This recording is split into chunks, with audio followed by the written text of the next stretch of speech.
Aujourd'hui, j'ai envie de vous partager mon parcours dans le Creative Fortnite. Ça fait maintenant plus de 100 jours que je n'ai rien posté sur YouTube et pendant tout ce temps, j'ai travaillé, testé, appris, construit sans vraiment vous en parler. Dans cette vidéo, je vais simplement vous montrer comment je suis passé de quelqu'un qui ne connaissait rien au système à quelqu'un qui arrive maintenant à créer des maps complètes, fonctionnelles et parfois même rémunérées. Je vais vous raconter mes débuts, mes erreurs, mes progrès et toutes les étapes qui m'ont permis d'en arriver là aujourd'hui. Et non, je n'ai pas rien fait pendant ces 100 jours. J'étais en train de découvrir quelque chose qui allait complètement changer ma vision de la création, le mode créatif de Fortnite. Et croyez-moi, j'ai passé une quantité de temps incroyable à comprendre les systèmes, les possibilités, les liaisons, les paramètres, bref, tout ce qu'il fallait pour créer des vraies maps. Mais justement, dans cette vidéo, je vais vous montrer tout mon parcours, de mes premières maps jusqu'à la dernière que j'ai publiée. Et je vais vous dire combien ça m'a rapporté, car oui, ça m'a rapporté de l'argent. Par contre, attention, je ne suis pas professionnel, juste passionné, et je partage mon expérience comme je l'ai vécu. On commence par le début. À ce moment-là, je ne comprenais littéralement rien. Mais après quelques minutes, je commence à comprendre 2-3 systèmes très simples. Très simples pour la plupart des joueurs, mais pour moi, c'est incroyable. À ce moment-là, je ne connais aucun item. Je m'arrête toujours au même, le générateur de voiture. Je le pose, puis j'en pose un autre, puis encore un autre. Parce que, c'est fun. Mais au bout d'un moment, je me dis, et si j'allais plus loin ? Si je trouvais vraiment les possibilités. Alors j'ouvre le menu et je prends tous les items qui ont l'air faciles à programmer. Je me dis que ça peut marcher. Je pose un bouton, je regarde ses paramètres et là je vois équipe, classe, durée d'interaction, visibilité, rayon d'interaction. Je zappe les trucs compliqués, je prends les trucs simples. Puis je vois à l'interaction connecté à un autre appareil. Je tente, je connecte, je lis les deux appareils et je lance le jeu. Déjà je spawn dans les airs. Bon, je n'y prête pas attention pour le moment. Une fois en bas, j'active le bouton. J'ai mis une durée d'interaction de 10 secondes. C'est long. C'est très long. Mais j'attends, parce que j'espère que ça va fonctionner. Et là, une voiture apparaît. Je suis trop content. Je rejoue avec et j'arrête pour aujourd'hui. Le lendemain, je joue Fortnite, je relance le créatif et je redécouvre encore d'autres systèmes. Et j'apprends qu'on peut spawn exactement où on veut avec une plaque d'apparition. Je teste des bâtiments préfabriqués, je construis 2-3 systèmes basiques, puis je vais me coucher. Le jour suivant, je me dis, et si je recommençais tout à zéro ? Je recrée une nouvelle map, je choisis une map totalement plate, la plus basique. Et je me dis, comme 90% des joueurs qui commencent le créatif, je vais faire une map RP, avec des règles différentes.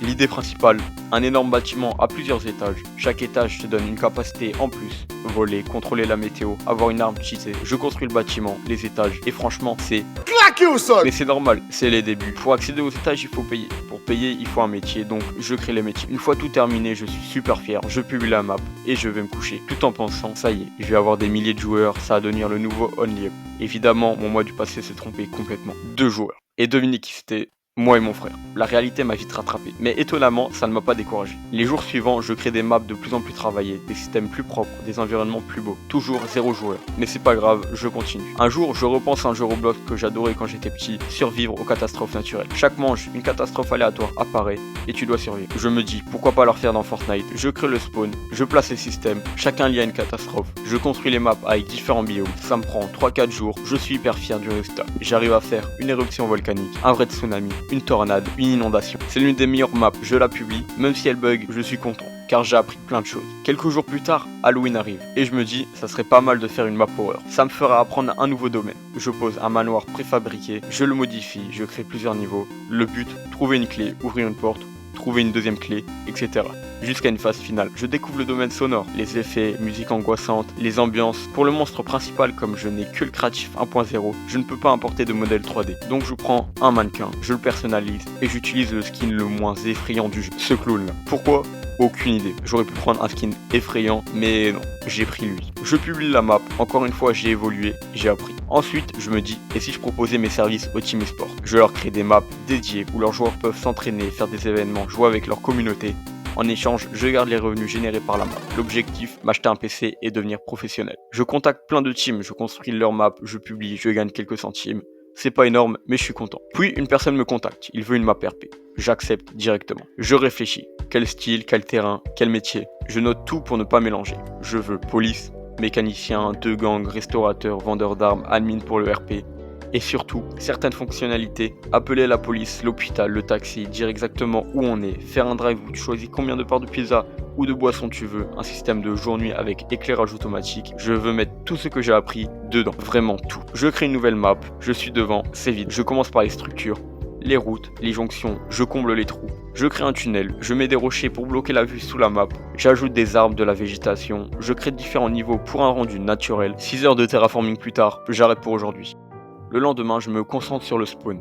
Détection de micro, système de message, sélection du métier. J'ajoute tous les bâtiments qu'il faut pour chacun des métiers. 11 heures de build, j'arrête. Le jour suivant, je termine les bâtiments manquants. Ensuite vient le plus long, les systèmes. Je fais les métiers les plus simples d'abord. Citoyen, taxi, mécano. On n'a qu'à ajouter quelques systèmes pour le bon fonctionnement du métier et c'est déjà fini. Puis les métiers plus complexes. Police, hôpital. Je crée des ascenseurs par étage. J'ajoute les gangs, chacun avec leur couleur. Système de vente, les PNJ associés. Puis je crée le téléphone. On peut appeler la police, les soins, le taxi, choisir où on est et tous les membres du métier recevront le message. Tout fonctionne, je suis content. La map avance bien, il reste quelques détails. J'envoie des screens au client, j'attends sa réponse. Il écrit, il envoie et let's go. Il adore. Et ça, ce n'est que le début. Aujourd'hui, je regarde tout ce chemin parcouru, toutes ces nuits, toutes ces maps, tous ces systèmes, toutes ces galères, toutes ces découvertes et je réalise un truc. Je n'ai fait qu'effleurer ce qu'on peut créer. Je n'ai fait qu'apprendre les bases. Je n'ai même pas encore commencé à montrer ce dont je suis vraiment capable. Parce que tout ce que vous venez de voir, ce n'est pas mon niveau final, ce n'est même pas mon niveau actuel, ce n'est que le début. J'ai encore tellement d'idées, tellement de projets, tellement de choses à créer et je compte bien aller beaucoup plus loin. Alors restez prêts parce que la suite arrive.